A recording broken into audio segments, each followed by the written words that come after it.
Bon, après les figures imposées, voilà les figures libres.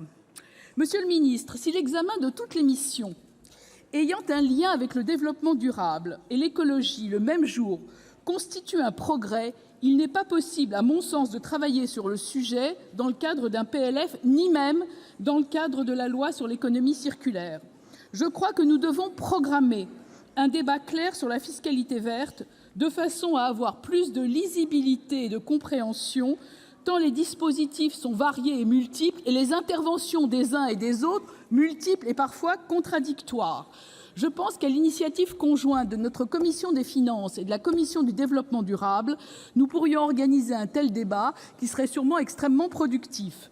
Last but not least, les dispositifs de lutte contre la fraude fiscale insérés au PLF. J'allais vous dire, monsieur le ministre, que vous soyez puissant ou misérable, vos cavaliers budgétaires seront rejetés ou pas.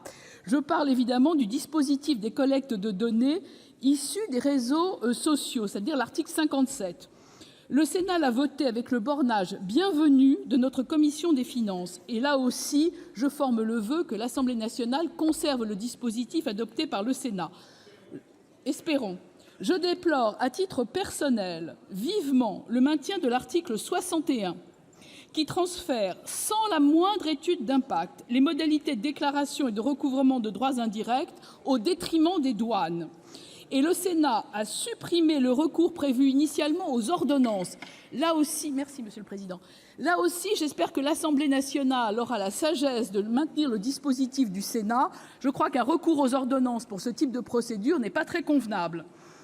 J'espère aussi que le dispositif de fraude aux dividendes que nous avions déjà adopté l'année dernière et que l'Assemblée nationale avait complètement vidé de sa substance sera maintenu cette année. C'est une victoire de l'optimisme sur l'expérience. Je souhaite enfin, Monsieur le ministre, que vous puissiez tirer les leçons du rapport récent de la Cour des comptes en ce qui concerne la fraude fiscale et notamment la fraude à la TVA.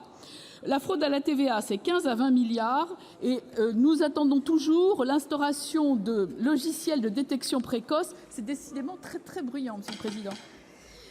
Mes chers collègues. Merci, Monsieur le Président. Lors des débats, le ministre Darmanin nous a indiqué effectivement qu'il allait y procéder. J'ajoute la fraude à la TVA du e-commerce. Le chiffre d'affaires est évalué à 92,6 milliards d'euros.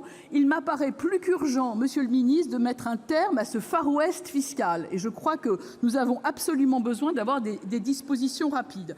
C'est bien le sens de l'amendement qui a été adopté 1196, qui prévoit le paiement scindé ou split paiement.